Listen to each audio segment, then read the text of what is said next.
हूं नेहा परिहार और आप देख रहे हैं न्यूज 24 एक्सप्रेस। आइए नजर डालते हैं आज के बुलेटिन की ओर। चूरू लोकसभा एवं विधानसभा के कांग्रेस प्रत्याशी रहे कांग्रेस नेता रफीक मंडेलिया के मुख्य आतिथ्य में भारत की पूर्व प्रधानमंत्री स्वर्गीय श्रीमती इंदिरा गांधी की पुण्यतिथि एवं भारत के पूर्व गृह मंत्री स्वर्गीय सरदार वल्लभ भाई पटेल की जयंती पर अपने श्रद्धा सुमन अर्पित किए। सक्षम और सशक्त भारत की निर्माता, देश की प्रथम एवं एकमात्र महिला प्रधानमंत्री इंदिरा गांधी की पुण्यतिथि पर उन्हें नमन करते हुए रफीक मंडेलिया ने उपस्थित कांग्रेस जनों को संबोधित करते हुए स्वर्गीय श्रीमती इंदिरा गांधी के जीवन के विषय में उनके द्वारा किए गए कार्यों पर विस्तार पूर्वक प्रकाश डाला। रफीक मंडेलिया ने कहा कि स्वर्गीय श्रीमती इंदिरा गांधी भारत की ही नहीं पूरे विश्व के नेता के रूप में प्रसिद्ध थी। स्वर्गीय श्रीमती इंदिरा गांधी ने मात्र 11 दिनों में एशिया के नक्शे को बदल कर रख दिया और बांग्लादेश का निर्माण करवा दिया। और स्वर्गीय श्रीमती इंदिरा गांधी की सूझबूझ एवं उस समय के सेना अध्यक्ष के सामने करीब 1 लाख पाकिस्तान के सैनिकों ने आत्मसमर्पण कर दिया था।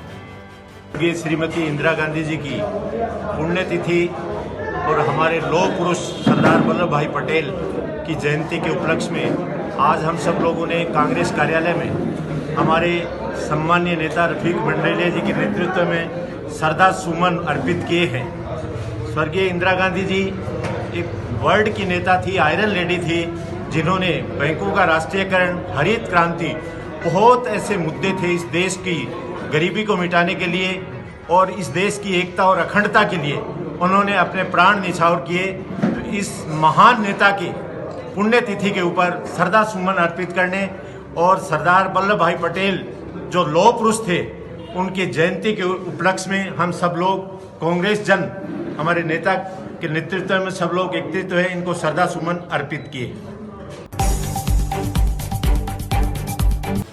कैलारस व आसपास के गांवों के सैकड़ों युवा बेरोजगार सेना में फौज में भर्ती के लिए कई वर्षों से कैलारस की सड़कों व कृषि उपज मंडी प्रांगण में दौड़ लगाकर अपनी फिजिकल फिटनेस बना रहे हैं। इसमें रोजाना सड़क पर दौड़ने में इनके लिए खतरा बना रहता है। इन बेरोजगार युवकों ने युवाओं का भविष्य बनाने के लिए शासन प्रशासन के नुमाइंदों से कई बार एक एकेडमी या कोई सुरक्षित स्थान बनाने की मांग की है, लेकिन इनकी कोई सुनवाई नहीं हुई। देश व प्रदेश की सरकारें युवाओं को रोजगार व नौकरियां देने के लिए कई प्रकार की योजनाएं बनाती हैं, लेकिन उन्हें इनके सुनहरे भविष्य के लिए कैलारस में एक एकेडमी या सुरक्षित स्थान जिसमें बिजली, पानी, ग्राउंड, रनिंग ट्रैक की सुविधा हो वो चाहिए। ये युवा सुबह 4 बजे से सड़क पर दौड़ते हैं, तब वाहन भी सड़क से निकलते हैं, जिस कारण खतरा बना रहता है। मैं बाबूदेव क्लब से बोल रहा हूँ। यहाँ पर ग्राउंड नहीं है रनिंग करने के लिए। हम रोड पे जाते हैं, कहीं गाय आती हैं, कई लड़की आती हैं, एक दूसरे से दिक्कत होती है दौड़ने में। और यहाँ पर इस ग्राउंड में बेस बना लिया हमने। हम दूर खा रहे हैं, सब लोग बहुत परेशान है। हमने 1-2 बार भी दिए हैं पर हमारी सुनवाई नहीं हो रही है कहीं भी। और लाइट कोई सुविधा नहीं है यहाँ पर। मंडी में हमने मिट्टी का ग्राउंड बनाया है, हम इसलिए बहुत दिक्कत हो रही है। पानी की सुनवाई नहीं हो रही है, यहाँ पर कोई टैंकर व्यवस्था कुछ नहीं है। हमें यहाँ पर अधिक से अधिक लड़के दौड़ रहे हैं, फोर्स के लिए, आर्मी के लिए, पुलिस के लिए तैयारी कर रहे हैं। यहाँ पर कोई सुविधा नहीं है।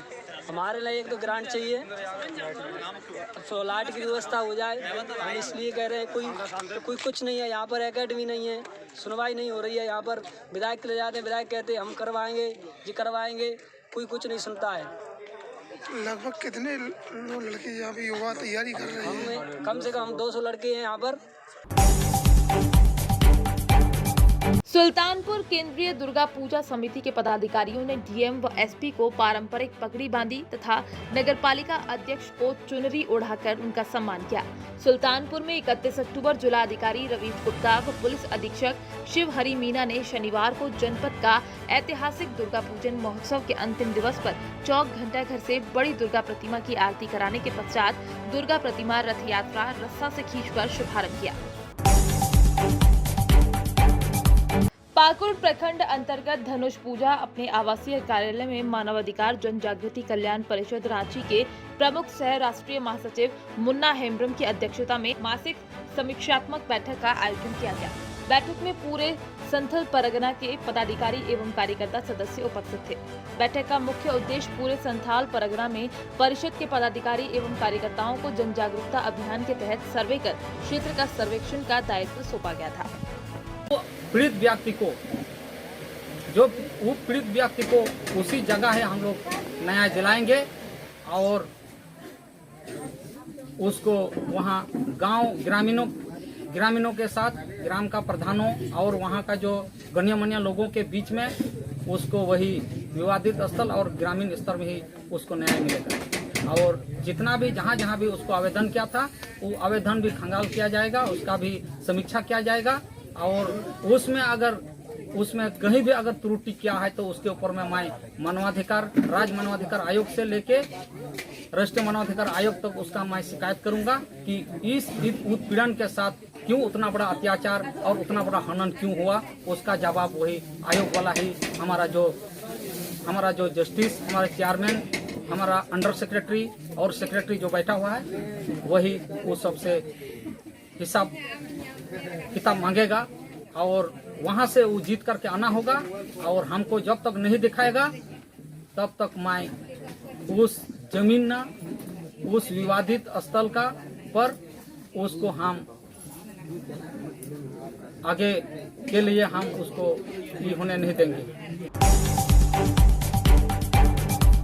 केसरिया हिंदू वाहिनी से राष्ट्रीय अध्यक्ष राष्ट्रीय कार्यक्रम प्रभारी सुरेखा सक्सेना जी द्वारा आज पत्रकार वार्ता में लव जिहाद जैसी घटना मोनिका एवं मनीषा के साथ जो घटना हुई है उसको लेकर सरकार पर निशाना साधा और तत्काल प्रभाव से आरोपी को सजा दी जाए। जैसे कुछ दिनों पहले हैदराबाद में पुलिस द्वारा तत्काल एनकाउंटर किया गया था, वैसे ही सरकार को तत्काल ऐसे ही एनकाउंटर कर देना चाहिए। केसरिया हिंदू वाहिनी परिवार अभी वीर सावरकर को लेकर भारत रत्न की मांग कर रहे हैं। एक्चुअली हमारे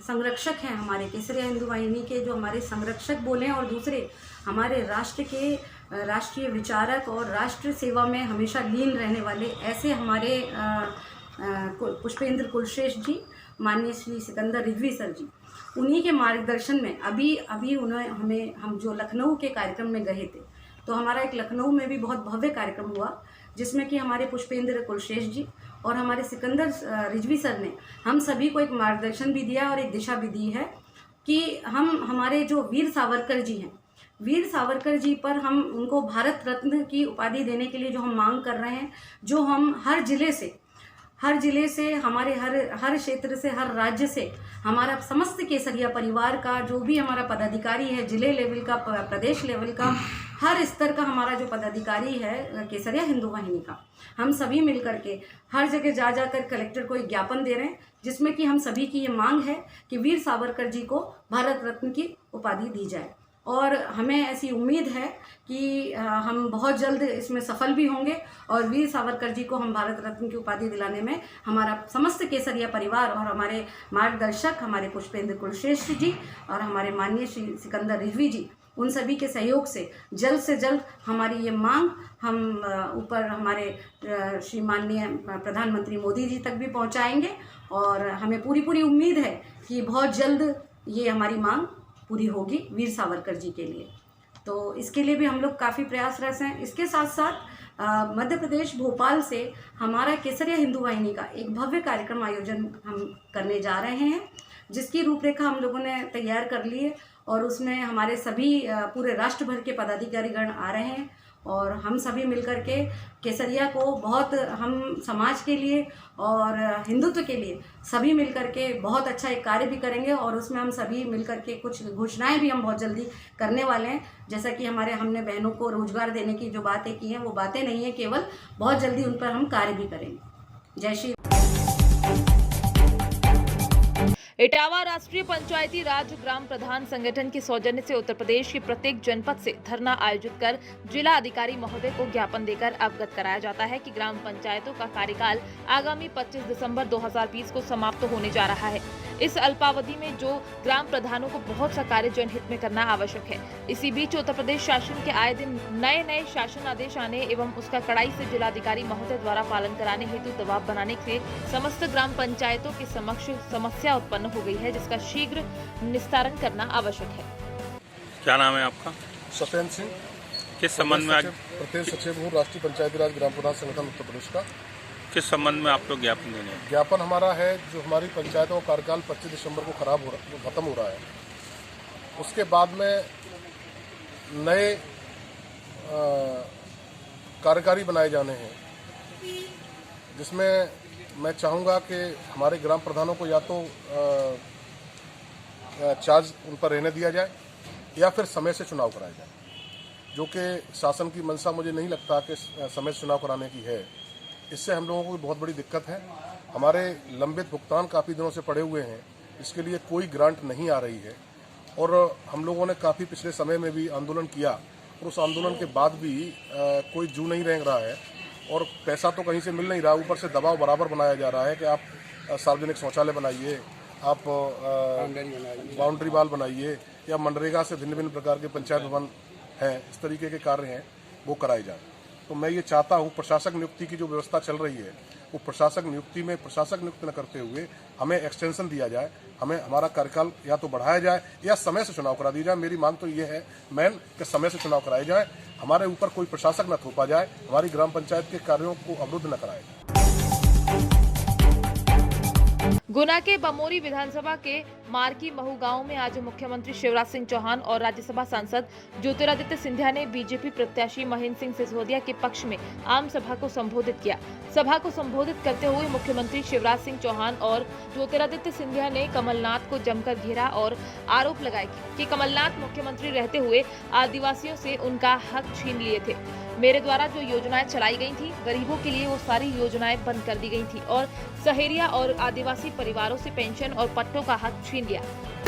हम कहते थे माफ करो महाराज, आमने सामने लड़ते। अगर सरकार बनी कांग्रेस की पिछली बार, थोड़े से वोटों से हम पूछे रह गए 4-5 सीटों से, तो कांग्रेस ने धोखा किया, दूल्हा तो बनाया था सिंधिया जी को और फेरे पाड़ दिए कमलनाथ जी के साथ।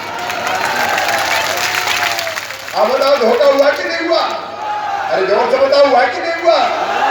अब भैया कमलनाथ दादा तुम बने गए थे तो भले काम करते रहे, अच्छे काम करते। जब सिंधिया जी मंत्री थे तो क्षेत्र के विकास के लिए बहुत काम उन्होंने किए, वो अभी बता रहे। और जब जालौन के जिला अस्पताल में चिकित्सकों की बड़ी लापरवाही सामने आई है, जहां वाल्मीकि जयंती पर अवकाश न होने पर भी चिकित्सकों ने खुद से ही हाफ टाइम अवकाश पर डाला। अस्पताल में मरीज होने के बावजूद भी चिकित्सकों ने ओपीडी में ताले जोड़ दिए। इससे मरीज अंदर कैद हो गए। मरीजों के शोर मचाने पर अस्पताल में हड़कंप मच गया, जिसके बाद सीएमएस ने आनंद फानन में ताले खुलवाकर उन्हें बाहर निकाला। वहीं पूरे मामले पर मीडिया कर्मियों ने सीएमएस से जानकारी करना चाहिए तो वो भड़क उठे और उनके साथ अभद्रता कर डाली। पूरा मामला मीडिया कर्मियों के कैमरे में कैद हो गया। रॉबिन यहाँ आए थे, पर्चा काउंटर वगैरह खुला हुआ था, डॉक्टर्स बैठे हुए थे? बंद था। आज छुट्टी नहीं है, इसके बावजूद बंद है। आपको दवाई वगैरह मिली? नहीं मिली। कुछ नहीं मिला। पर दवाई का काउंटर ही बंद है तो दवा कहाँ से मिलेगी? आप यहाँ पे आए थे डॉक्टर के यहाँ दिखाने, आज छुट्टी नहीं है फिर भी अस्पताल बंद था, आपको डॉक्टर ने देखा और क्या आपने पाया? हमको तो डॉक्टर साहब ने तो देख लिया और दवा भी लिख दी और हमको अंदर बंद कर दिया ताला के और दवा भी बंद हो गई। जब हम बाहर निकले बंद दवा, अब भटक रहे हैं दवा के लिए। दवा के काउंटर बंद है, पर्चा काउंटर बंद है।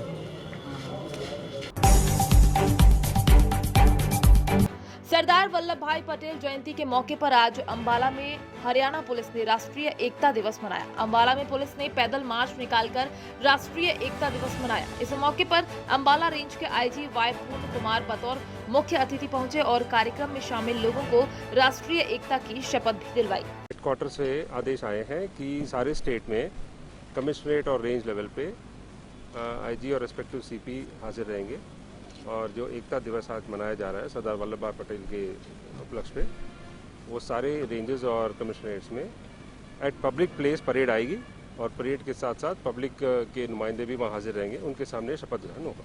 जैसा आपको पता है बहुत ही डेयरिंग ये रॉबरी है, डेकॉइटी है, हमारे लिए बहुत बड़ा चैलेंज है, पुलिस के लिए बहुत बड़ा चैलेंज है और जो विक्टिम है इसके अंदर एग्रीव्ड हैं उनके लिए तो ये कह सकते हैं कि दुनिया उजड़ गई, उनका काफ़ी नुकसान हुआ है तो जिस दिन ये इंसिडेंट हुआ उस दिन मैं उनसे भी मिला हूँ, मौका भी देखा है मैंने, और ये हमने जज किया है कि ये जो काम है ये ऑर्गेनाइज किसी गैंग का काम है, ये क्रिमिनल पक्के क्रिमिनल हैं, कोई कच्चे क्रिमिनल नहीं हैं।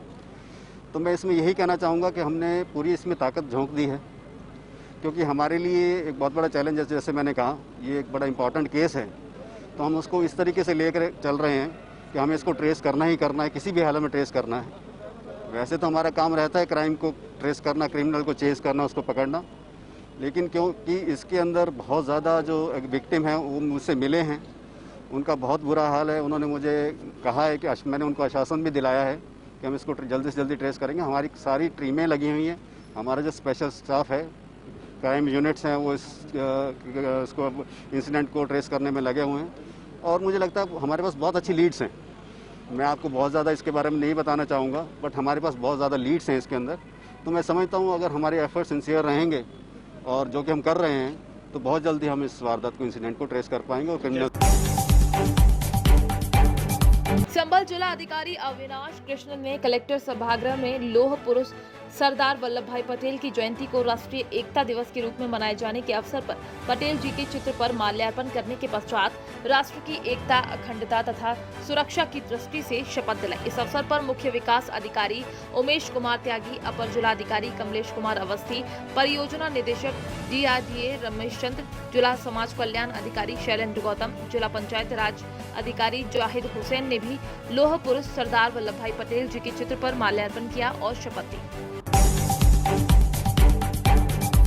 आज के बुलेटिन में फिलहाल इतना ही। बने रहिए न्यूज़ 24 एक्सप्रेस के साथ। नमस्कार।